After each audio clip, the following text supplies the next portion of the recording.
Hare Krishna, my friends. Welcome to Bhaktiville. It's our Friday night. Uh-oh.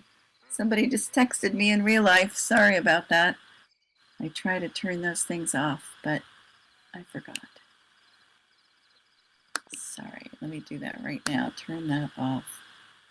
Okay. So, as I was saying, it's our Friday night reading, and we're reading the Teachings of Queen Kunti. We've been reading it for the last couple of weeks. So the story of Queen Kunti is rather distressing, all the trials and tribulations that she endured, but it also gives relief and inspiration to know how she dealt with all of it. Last week we stopped in the middle of chapter 3, so we'll finish there and then move on to chapter 4. And we're on the last paragraph of the page. That's page 52 of the PDF or page 17 of the book. So let's see what happens next. But first, let me offer my obeisances. Nama Om Vishnu Padaya, Krishna Prashtaya Bhutale, Srimati Bhaktivedanta Swaminiti Namani. I offer my respectful obeisances unto His Divine Grace, A.C. Bhaktivedanta Swami Prabhupada, who is very dear to Lord Krishna, having taken shelter at his lotus feet. Panchakalpa tarubhyascha kripasindubhye vacha patitanam pavanebhyo vaishnavebhyo namo namaha.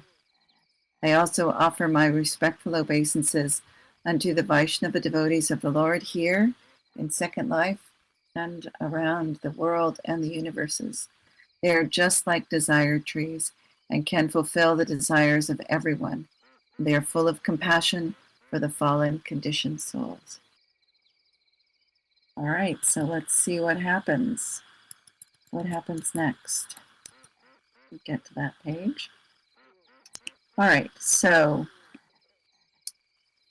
PDF page 52 or book page 17. And we'll start at that. We'll back up a little bit. We'll read the last paragraph, full paragraph on that page. So Kunti Devi, therefore, is pointing our attention toward Krishna, the Supreme Person, who is Alakshya, invisible to all. And who is that invisible person? Here, Krishna. Oh, Krishna, one may say. There are so many Krishnas. Therefore, Kunti Devi says, I am offering my prayers to Vasudeva, the son of Vasudeva. There are so many Vasudevs. No, Nanda Gopa Kumaraya, I am praying to the foster son of Maharaj Nanda. In this way, 3 times, she points out, here is Krishna. Krishna officially takes birth as the son of Devaki and Vasudeva, but in his childhood, he enjoys the company of Mother Yashoda and Nanda Maharaj. This is Krishna's pastime, Ananda Lila Mai Vigrahaya. Krishna's pastimes are all jubilant. Anandamaya Bhyasat, and that's from the Vedanta Sutra 1.1.12. He is by nature full of bliss. We shall never find Krishna unhappy. Krishna is always happy, and whoever associates with him is also happy. Therefore, he is known as Govinda. The word go means senses. We are looking for sense gratification, and if we associate with Krishna, we shall enjoy our senses abundantly, just like the gopis who are dancing with Krishna. Thus, there is no scarcity of sense gratification. But this sense gratification in association with Krishna is not gross sense gratification. Rather, it is the spiritual sense gratification enjoyed in the spiritual world. Ananda Chinmay Sad Ujvala Vigrahasya.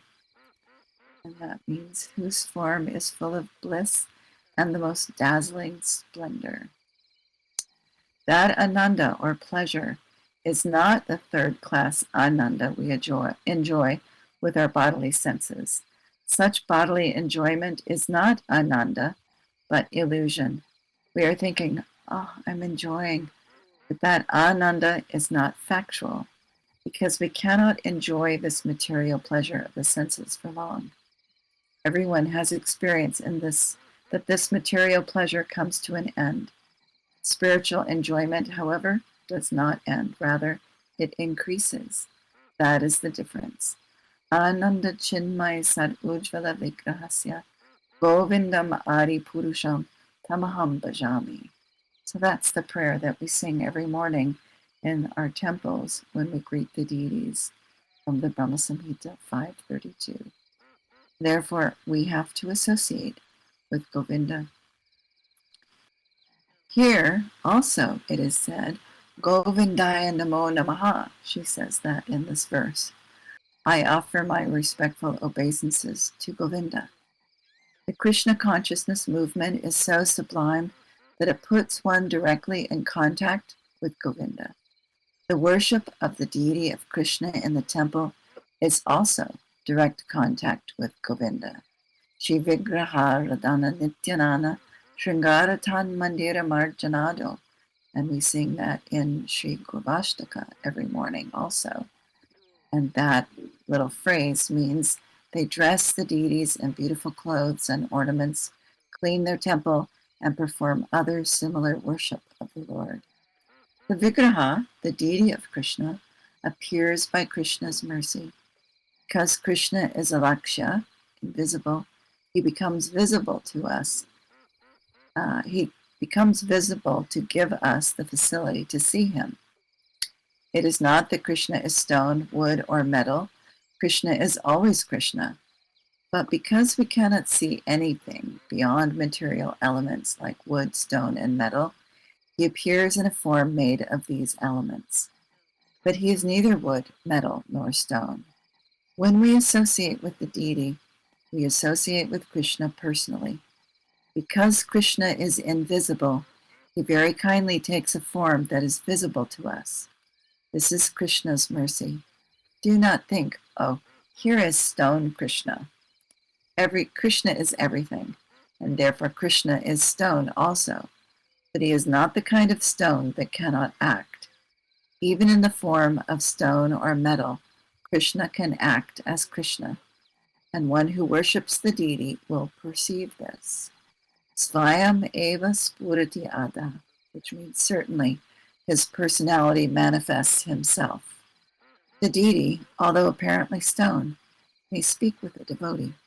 There are many instances in which this has happened. I am very pleased, therefore, when my disciples nicely dress the deity, offer the deity nice foodstuffs, and keep the temple very clean. Sri Mandira Marjanado. Marjana means cleansing. Whether one dresses Krishna or cleanses the temple, the spiritual benefit one receives is the same. Don't think, I'm only a cleanser and he's a dresser. No, the person who is dressing the deity and the person who is cleansing the temple are the same, because Krishna is absolute. Therefore, one should engage in Krishna's service in any way, and one's life will be successful. This is the Krishna consciousness movement. By the grace of Kunti Devi, we can understand that Krishna, Vasudeva, is the Supreme Personality of Godhead. The word Vasudeva also indicates that the Lord is understood when one comes to the platform of pure goodness, which is called Vasudeva or Vishuddha Sattva. Sattvam Vishuddham Vasudeva Shabditam. And that's from the Bhagavatam 4.3.23. And that full verse that's from is this. I am always engaged in offering obeisances to Lord Vasudeva in pure Krishna consciousness. Krishna consciousness is always pure consciousness, in which the Supreme Personality of Godhead, known as Vasudeva, is revealed without any covering. To understand the Supreme Lord, we must first come to the platform of sattva, or goodness. But goodness here in the material world is sometimes contaminated by the lower qualities of ignorance and passion. By hearing about Krishna, however, one comes to the platform of pure goodness. Shrinvatam Svakata Krishna Punya Shravana Kirtana. Prabhupada will repeat this phrase quite a bit in the next chapter also. So that verse is, that this phrase is from the Sri Krishna, the personality of Godhead, who is the Paramatma or Supersoul in everyone's heart, and the benefactor of the truthful devotee, cleanses desire for material enjoyment from the heart of the devotee who relishes his messages, which are in themselves virtuous when properly heard and chanted. So, like I said, Prabhupada will repeat this Shrinvatam Svakata, Krishna Punya Shravana Kirtana. We should try to hear and chant about Krishna always, 24 hours a day, and in this way the dirty things will be cleansed from our hearts. It is not that one should only attend a Bhagavad Saptaha, an official reading of Srimad Bhagavatam for 7 days. That is another form of exploitation. In the Bhagavatam, it is said, Nashta Prayeshva Bhadreshu Nityam Bhagavata Sevaya. The word Nityam means daily, or 24 hours a day. One should always read a Srimad Bhagavatam and carry out the order of one's spiritual master. The word Bhagavata may refer either to the spiritual master or to the book, Srimad Bhagavatam. So one should always serve the person Bhagavat or the book Bhagavat. Bhagavat Uttama Shloke Bhaktir Bhavati Naishtiki. Then one will be fixed immovably, Naishtiki, in devotional service to the Supreme Personality of Godhead. In this way, one should realize the benefits of the Krishna consciousness movement by the prescribed spiritual process and try to distribute these benefits to other people. To awaken the dormant Krishna consciousness of others is the greatest welfare activity in the world. We can actually see that devotees who were not Krishna conscious 4 or 5 years ago have been awakened and are now Krishna conscious. Similarly, others can be awakened also. There is no difficulty. The process is the same. By following in the footsteps of devotees like Kunti, we shall be able to understand Krishna's identity. For example, we may ask a person's identity by asking, "What is your father's name?" So Srimad Bhagavatam presents God with his father's name, his mother's name, and even his address. We are not impersonalists with a vague idea of God. If one takes advantage of the Krishna consciousness movement, one can understand God perfectly and completely. Shall I? Oh, Kandita's here. Hey, Haribo, Kandita. All right, chapter 5, the vision of lotuses. So we don't have our board up here, but you can read it.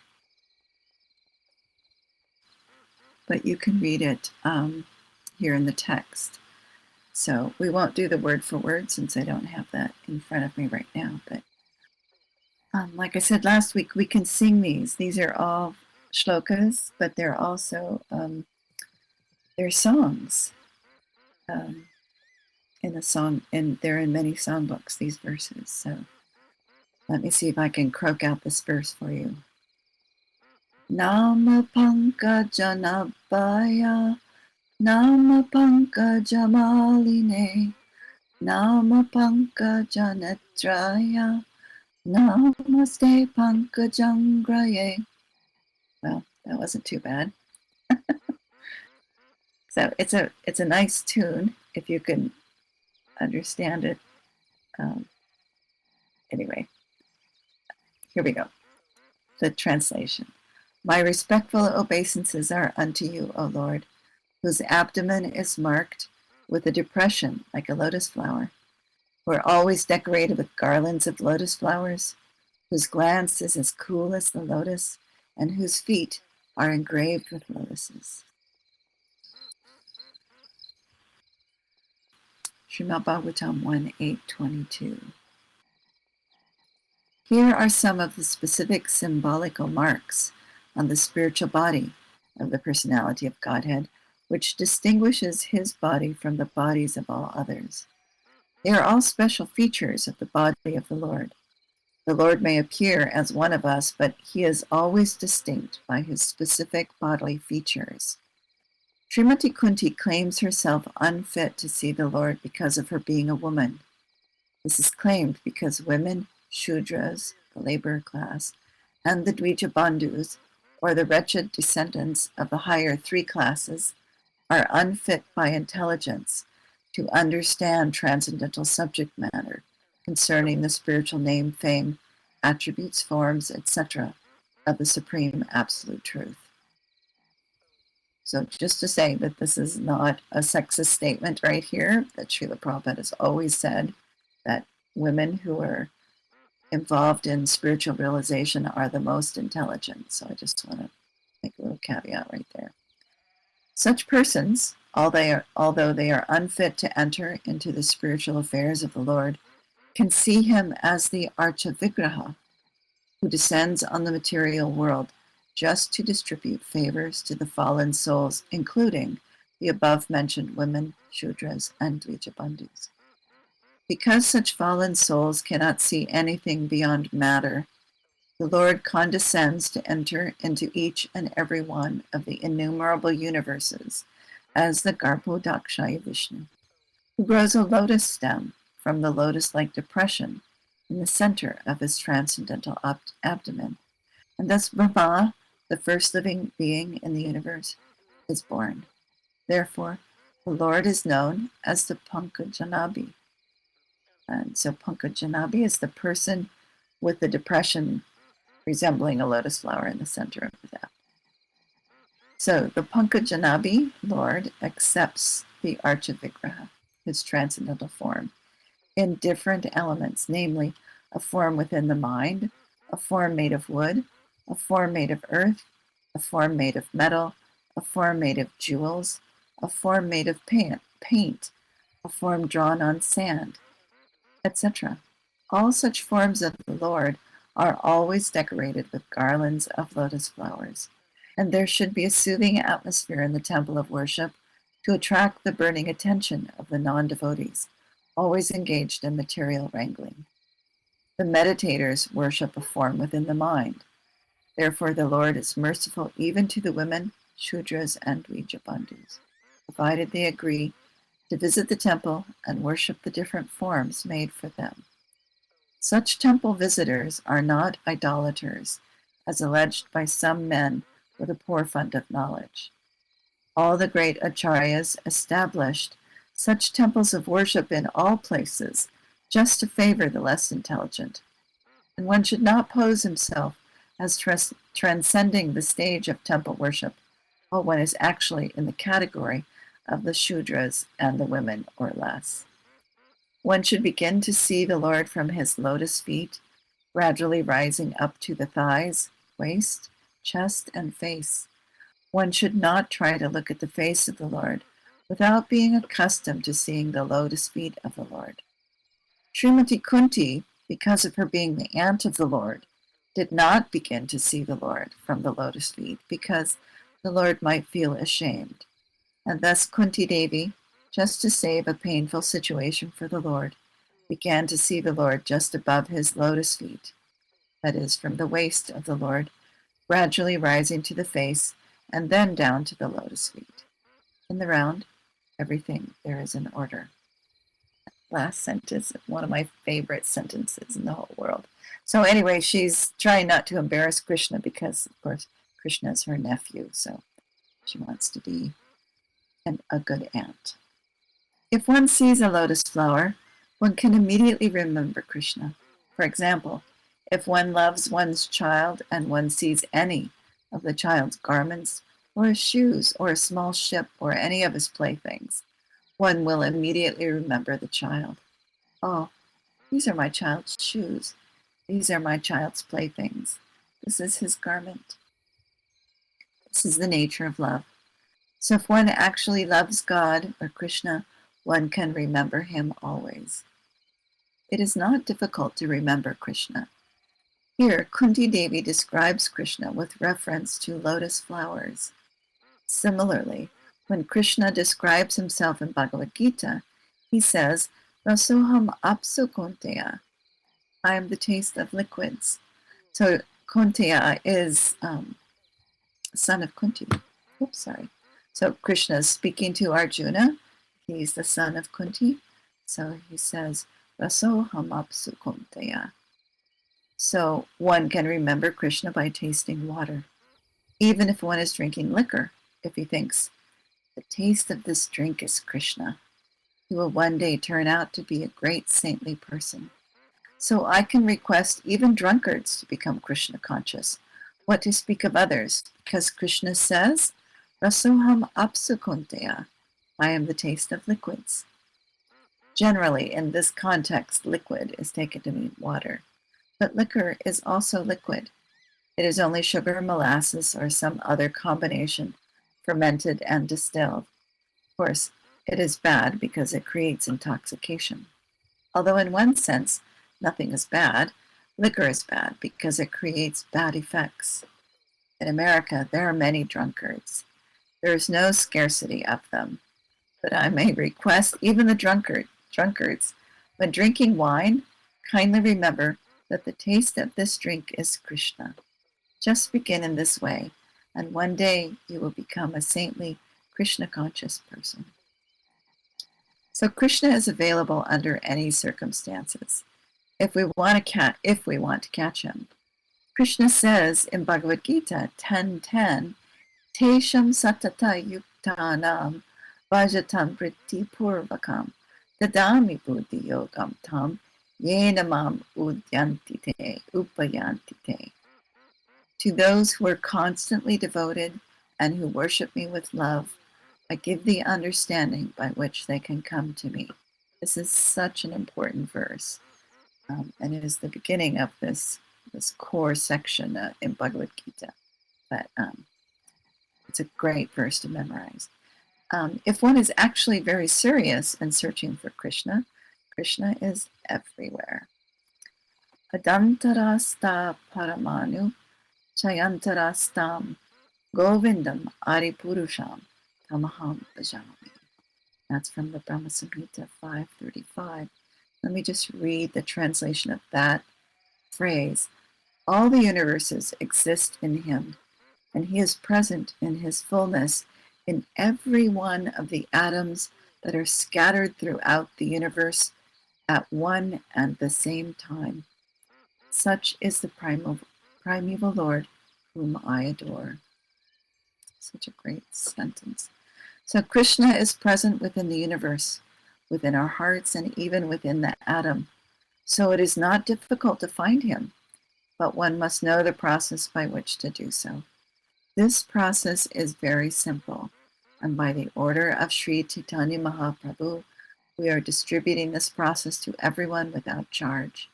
The process is to chant Hare Krishna, Krishna Krishna, Hare Hare, Hare Rama, Rama Rama, Hare Hare. As soon as one chants Hare Krishna, one will immediately understand Krishna. Similarly, simply by hearing or chanting the verses of Srimad Bhagavatam, one can be purified. Whatever knowledge exists in the world is present in Srimad Bhagavatam.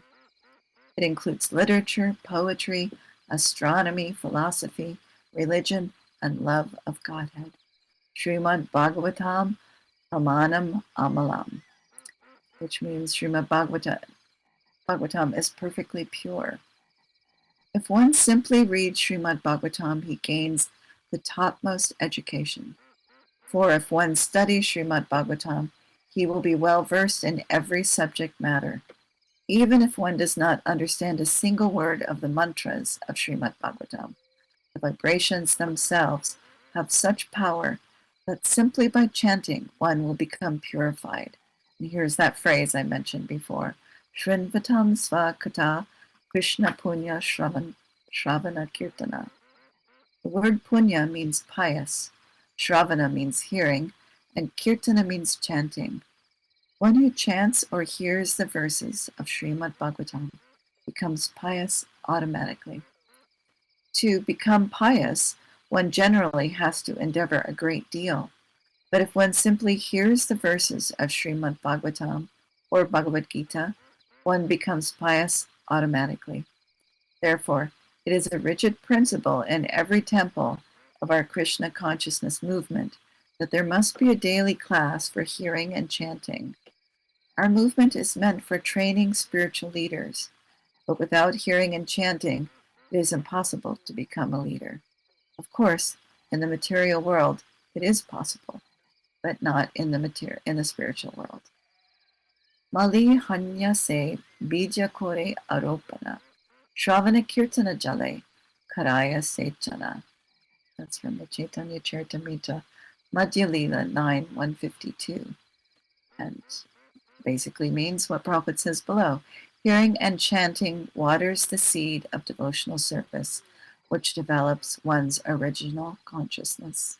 So here in these prayers, Kunti Devi, a great devotee, is giving us an opportunity to become Krishna conscious simply by concentrating our mind on Pankaja, the lotus flower. Panka means mud, and Ja means generate. Although the lotus flower is generated from mud, it is the most important flower. Krishna likes it very much. Kunti Devi therefore describes all the parts of Krishna's body with reference to lotus flowers, so that as soon as one sees a lotus flower, one will immediately think of Krishna. Oh, Krishna's navel is just like a lotus, and from Krishna's navel grew the stem of the lotus, upon which Brahma, the creator of this universe, was born. This universe includes so many planets, seas, mountains, cities, and motor cars and other paraphernalia, but the entire universe began from that lotus. End quote. Oh, I also want to say the lotus flower grows from mud but doesn't touch the mud, so it's completely separate from the mud.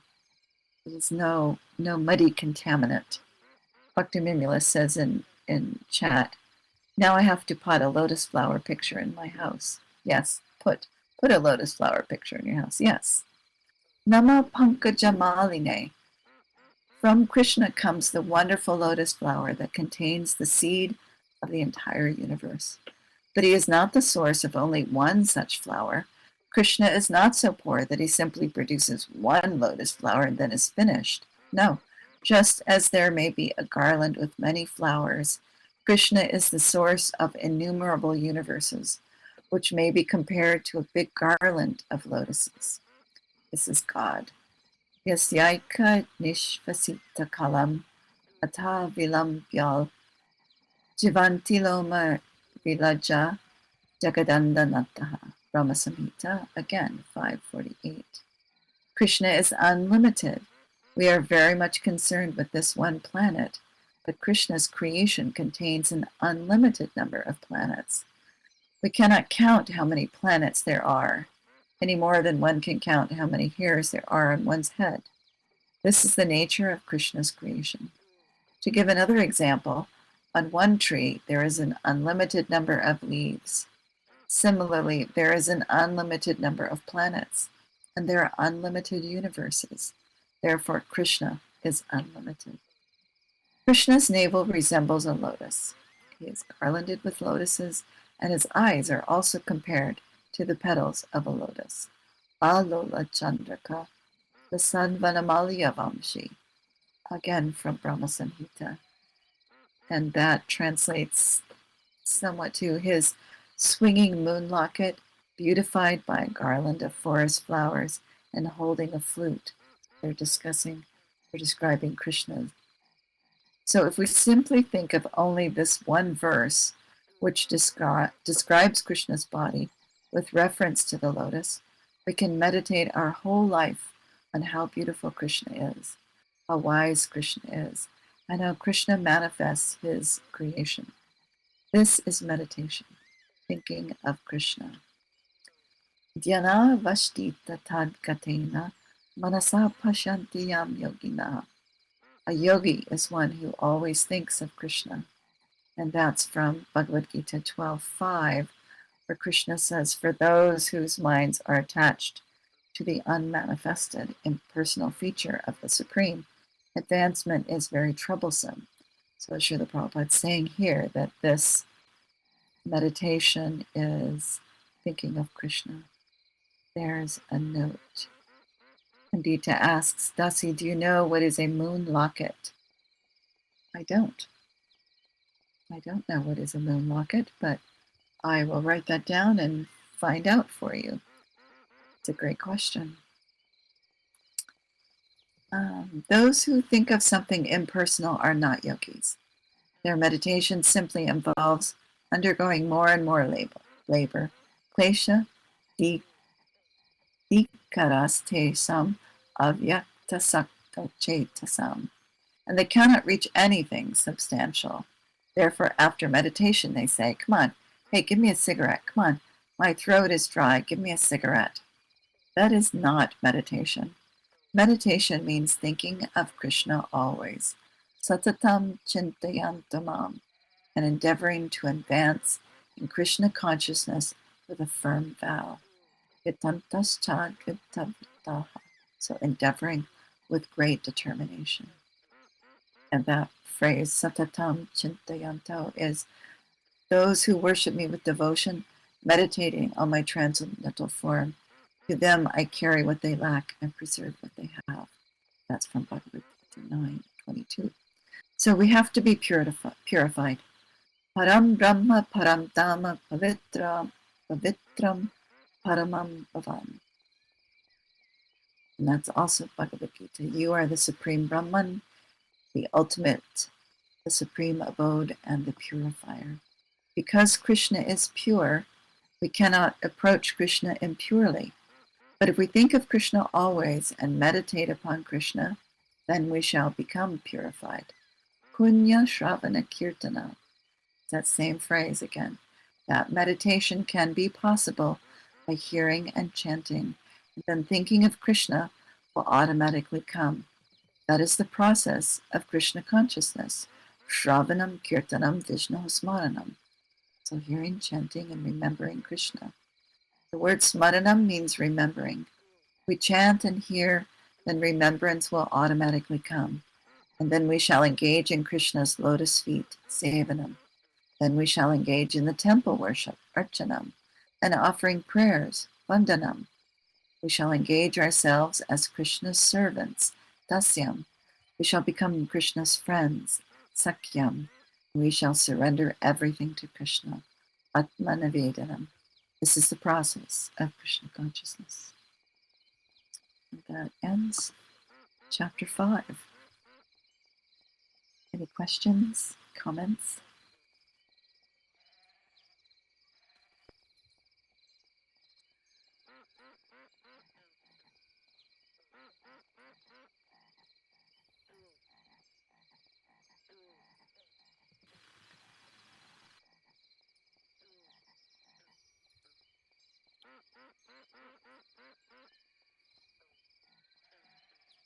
Okay.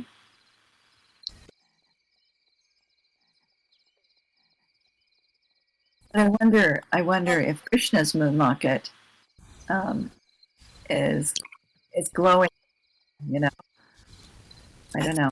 I'll look it up. But this is a great. All of these chapters are transcribed lectures. So how he can just pick these phrases out of all of these verses is so amazing to me. And I've been spending time translating the phrases so that I can see what it is he's trying to say by saying those excerpts. And I've found it to be really illuminating while I'm reading. So I hope that it's helpful that I'm doing that. But it's amazing. Srila Prabhupada's lectures are amazing. So, Kandita, any comments? Yeah, I just wanted to say, I think Krishna's moon locket is probably a whole different thing than what we can see as far as like mundane jewelry on our computer, online. Um,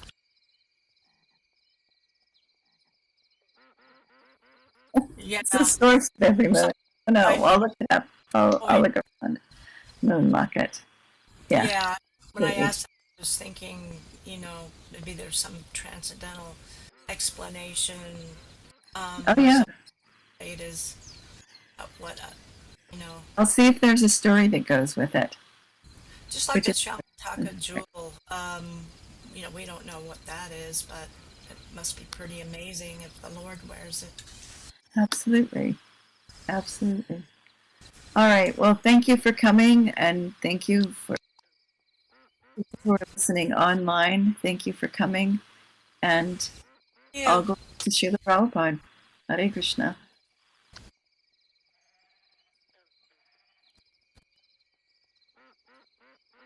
thank That was you. fun.